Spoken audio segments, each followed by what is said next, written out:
Hi everybody, it's Richard here again and welcome to my third number one hit singles video.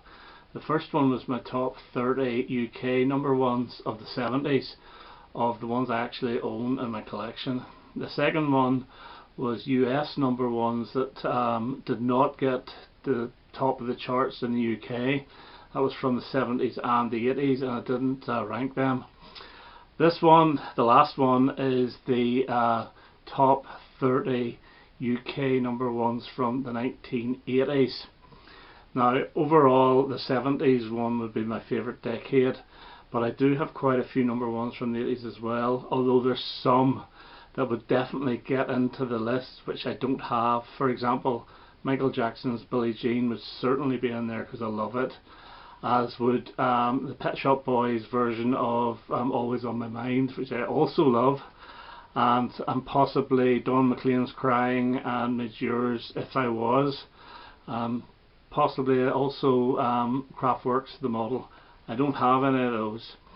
So some of these are guilty pleasures, of course. Well, what do you expect? They're all number ones. Like, that's the thing about number ones. Number ones are vastly popular. That's why they got to number one. So we'll start off at number 30, and from 1985, the big power ballad, and it's Foreigner, I Want to Know What Love Is. I don't like Foreigner. This is the only song I actually do like. I hated that one, A Girl Like You, or something like that, or Waiting for a Girl Like You. Detested it, and I detested Cold as Ice as well. But whenever this came out, I thought it was fantastic. Yes, it is bombastic, but it's really, really good, and it gets my number 30. And number 29, and it's Billy Joel. It's Uptown Girl from 1983, and this was by far his biggest hit single. Yeah, it's really good fun. Westlife did a cover of it as well and destroyed it, but I still really like it. I do really like the Innocent Man album. Very rock and rolly, very back to the 50s sound. So Billy Joel at number 29. Now 28 from 1980, and it's Fern Kinney, Together We Are Beautiful, which is just an absolute dreamy, gorgeous song. I know nothing about Fern Kinney. This is the only thing I know, and it got to number one for 1 week in 1980, and it's beautiful. At number 27, and it's the first of the guilty pleasures, is Kelly Marie, Feels Like I'm in Love. Now this is actually written by Ray Dorset of Mungo Jerry, one of my favourite bands, and it was originally written for Elvis Presley, and when Kelly Marie heard the demo, it was a completely, almost different song. Then it was disco-fied, and this actually came out around 78 for her, or 79, and it did nothing, but then the club started playing it, and that was reissued in 1980, and it went the whole way up to number one. So Kelly Marie at number 27. I forgot to say that the rules are I'm only allowed one single per artist, and they obviously have to be in my collection, so I can't show an LP. So this applies to this one, 26, and Madonna, and I'm going to go with La Isla Bonita, and this got to number one in 1987 from the 86 album True Blue, which featured, this is the third number one hit single in the UK off that. This is gorgeous, as is the video for it, absolutely brilliant, so it gets number 26. At 25 from 1980 or 88 actually, and it's Fairground Attraction, perfect, absolutely love it, love the album, the first of A Million Kisses, and it's just a really good song. Eddie Reader, great singer as well. The follow up to this, Find My Love, I actually prefer more, but it didn't get to number one, so Perfect by Fairground Attraction, number 25. Number 24, and another guilty pleasure from 1981. I can't help it. I've always loved Shakin' Stevens' This Old House. Absolutely brilliant. The old Rosemary Clooney song, and this rocketed him for stardom in the 80s. Like, I think he had spent more weeks in the charts, the singles charts, in the 1980s than any other artist. It's either that or he had the most amount of hits in the 1980s. So Shakin' Stevens comes in at 24 with This Old House. 23, and this is a bit of a guilty pleasure, but a lot of people like this, and this is the Time Lords Doctor and the TARDIS, where they take the theme from Doctor Who and they bring in a little bit of the Sweets Blockbuster, and I think there's a little bit of Gary Glitter in this as well. But this is really, really great fun. Absolutely love it, and that's what a lot of number ones should be, is fun, and this does what it says on the tin. It's fantastic.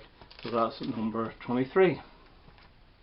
At number 22, and another big power ballad from 1983, and it's Bonnie Tyler's Total Eclipse of the Heart, and this is, I've always liked this. The Jim Steinman song, brilliant, absolutely brilliant. Now this has been edited for a lot of the greatest hits, but this single is the full version, and you have to hear this in the full version. It's over 6 minutes long. Absolutely magnificent. So I guess number 22. At 21, and the first Beatle to come in, and it's Paul McCartney's Pipes of Peace from his fantastic album Pipes of Peace. Nobody likes it apart from myself and James Griffiths, but yeah, this I think was one of the first number ones of 1984, and really good song. And at number 20, the second Beatle, and I'm giving it to John Lennon, Starting Over. I know it's very basic and it's almost back to 50s, and it was his first recording in about 5 years, but it's still a really, really good song, and it's my favourite off Double Fantasy. So that gets number 20. At 19, from 1980, and it's the Electric Light Orchestra and Olivia Newton-John, Xanadu, which again I think is really, really good fun. Jeff Lynne has re-recorded this, and it's not as good. It's very ploddy. This here I think is just full of life, and love it. 1980 and number 19. At number 18, and it's Roxy Music's Jealous Guy, and this was their tribute to John Lennon after he was killed. Yeah, it's good. It took me a long time to really like this. I thought it was okay, but never as good as the John Lennon version. I'm not so sure now. I think I almost prefer this. He does make it his own. Brian verifies it basically, but yeah, really good version from 1981, and that's number 18. Number 17, and it is from 1986. It's the Housemartins, Caravan of Love, and I think this is a cover of the Isley Brothers song. Again, it's a cappella, and it is really, really good. And whenever I saw Paul Heaton and Jackie Abbott live, the very first time at the very end of the show, when the whole band came down, I thought they were all going to take a bow, but no, they all went into an a cappella version of this, and it is one of the best moments of live music I have ever heard. Absolutely fantastic. So Caravan of Love gets my number 17. Number 16, and the first proper, or first new number one of 1980, and it's the Pretenders, and it's Brass in Pocket from their debut album. I've done a Pretenders singles ranking. This was in the top 5, I think, but it's a really, really good song. It was the first time I saw Chrissie Hynde, and my eyes popped out of my head. Great song. 15, and the best-selling single, I believe, of 1980, and it's The Police, Don't Stand So Close to Me, from their second best album, Zinyatta Mandata. I still think Regatta de Blanc is better, but yeah, really, really great song, and as I said, I think this was the best-selling single over here in 1980. Number 14, and another bit of a guilty pleasure, and another big power ballad, but if you like it, you like it. And it's Berlin, Take My Breath Away from Top Gun. I have never actually watched that film, you know, never seen it, but always loved that there single. Now I did borrow once the Berlin album that this came from, and this sticks out like a sore thumb. The rest of the album was nothing like this. I didn't enjoy it at all. I didn't even tape it, it was that bad. I just taped the one song, but I've since got the single. So Berlin, Take My Breath Away, number 14.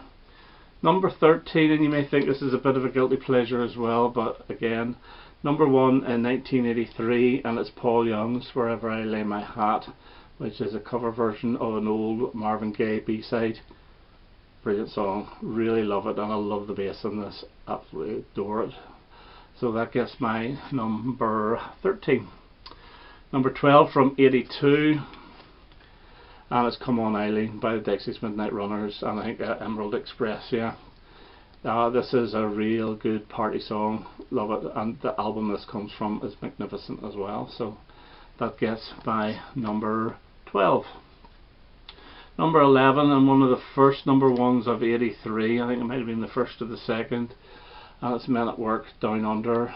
Again, love the video of this, love the song, you know, you just can't stop yourself from singing along to it. Excellent, really good. The two Men at Work albums, Business as Usual and Cargo, are actually really good. I've heard the third one, I've got the third one, not anywhere near as good. So those first two albums are excellent. So yeah, Men at Work come in at number 11. So from 1989 at number 10, and it's My Girls, It's the Bangles and Eternal Flame. And I can remember, I had the LP before this came out as a single. They only had one single from it, In Your Room, which I thought was magnificent. I thought this has to be the next single, and I was saying, I actually said to my girlfriend at the time, whenever we were living, when we were at college, and I said, look, if this is a single, this is going to get number 1. And she said, nah, never. Got to number 1. So number 9, and one that I didn't like from 1980, but it's so grown on me and I love it to bits, and it's Blondie, The Tide Is High. Absolutely excellent single.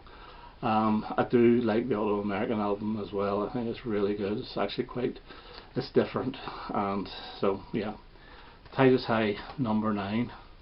Number 8 from 1987, and probably one of the catchiest number 1s ever, and it's the Bee Gees, You Win Again, from their dreadful ESP album.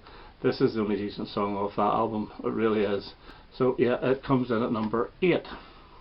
At number 7, and this song featured in the top 30 of my 70s video, and it's Spirit in the Sky, this time by Doctor and the Medics.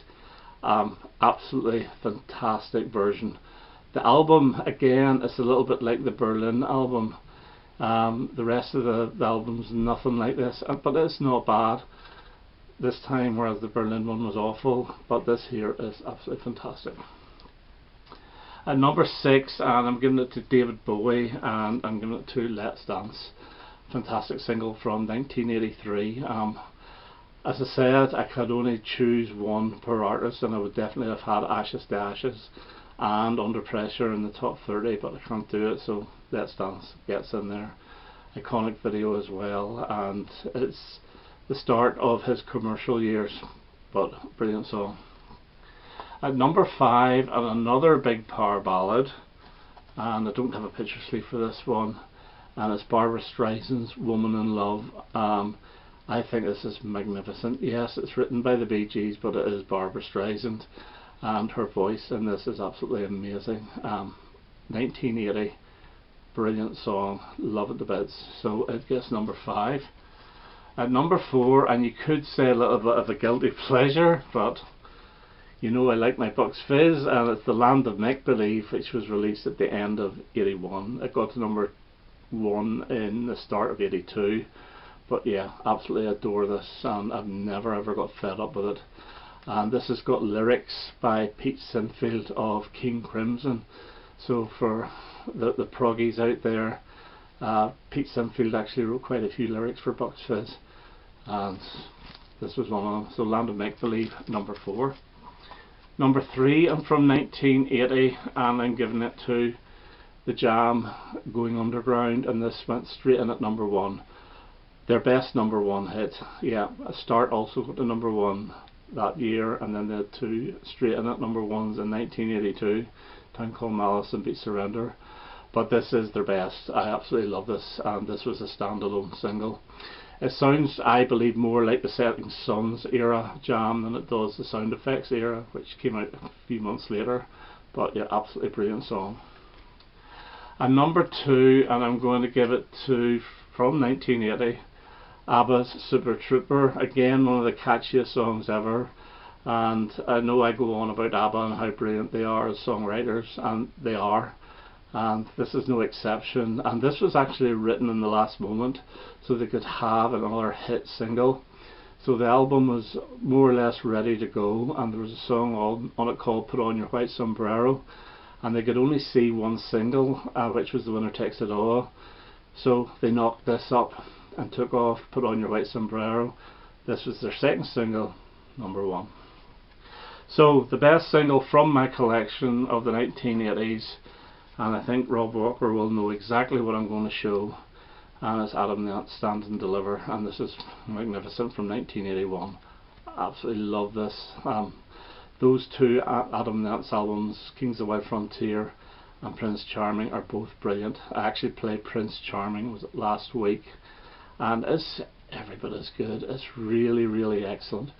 And this is the first song in side 2 of that album, and this went straight into #1 as well. So that's my #1 of the 1980s.